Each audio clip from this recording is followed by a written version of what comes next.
Breaking news. Welcome to today's headlines. Buhari regime asks UK to seize Ipob property. Shut down communication channels. Deny visas to sponsors.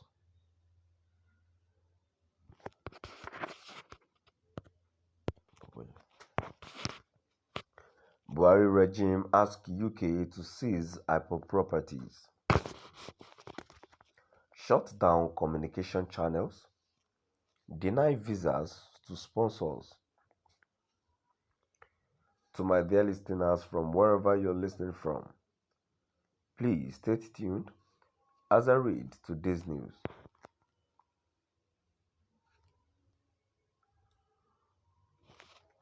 The Muhammadu Buhari-led Nigerian government has asked the United Kingdom government to confiscate the assets of the indigenous people of Biafra, shut down their communication channels, and sanction the issuance of visas to Ipob funders in Nigeria.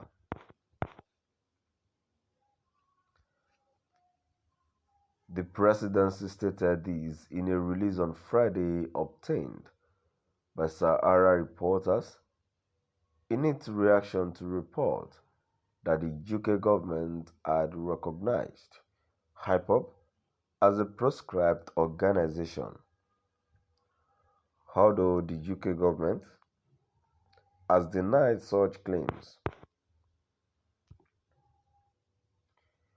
the United Kingdom Visas and Immigration Office, in its May 2022 policy update, said Ipob is proscribed as a terrorist group by the Nigerian government and members of the group and its paramilitary wing, the Eastern Security Network, created in December 2020, have reportedly committed human rights violations in Nigeria.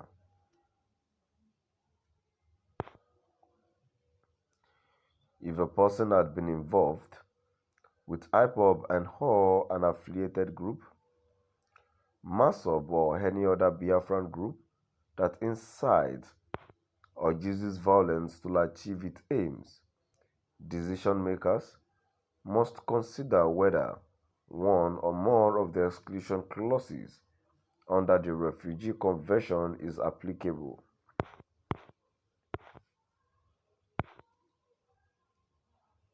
Persons who commit human rights violations must not be granted asylum. The Nigerian government, in its statement issued by Presidency's spokesman, Garba Shehu, said the UK stance was a welcome development and should be followed up with appropriate actions. Shehu said Nigeria welcomes the decision by the United Kingdom to proscribe the indigenous people of Biafra, Ipob, as a terrorist group. The violent secessionist organization has long been proscribed as such in Nigeria, where it carries out the majority of its murderous activities.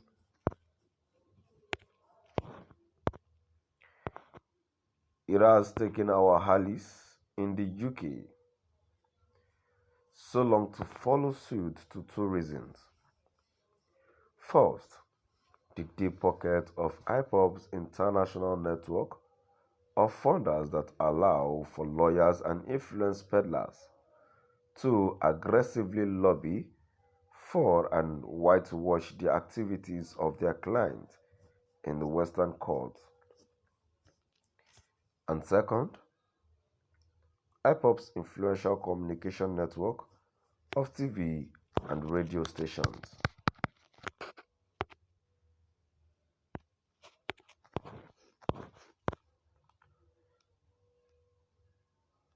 Including London-based Radio Biafra, employed with great effect to spread misinformation abroad and incite violence at home. The next steps are clear. Now that Ipob has rightly been designated a terrorist group, the UK authorities should, in our view, follow up with confiscation of their assets, shut down their communication channels, and sanction the issuance of visas to Ipob funders in Nigeria.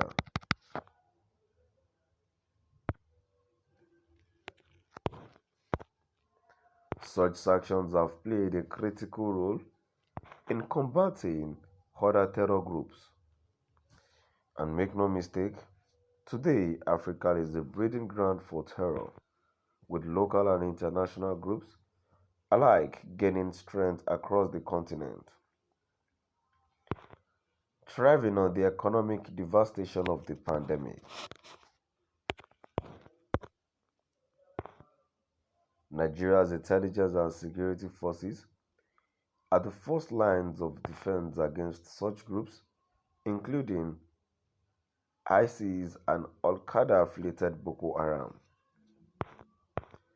We rely on our allies in the West for their support.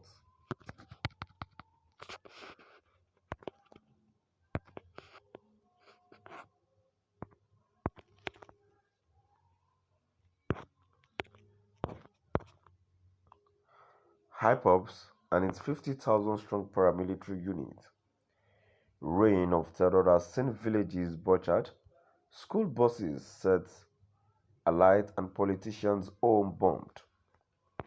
Through their international network of radio and TV stations, they threaten further violence if their demands are not met, while inciting violence and religious and ethnic tension between Nigeria's Christian and Muslim populations.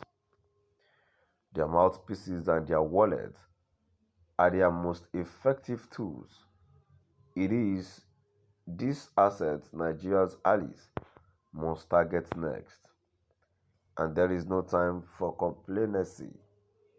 We thank the UK for its decisive action and call on our friends in the US to at last heed our calls and follow suit in designating this murderous terror group as what it is. To my dear listeners, now we've come to the end of our today's news. And now, please do drop by at the comment section and let's know what your view is all about. Thank you for listening.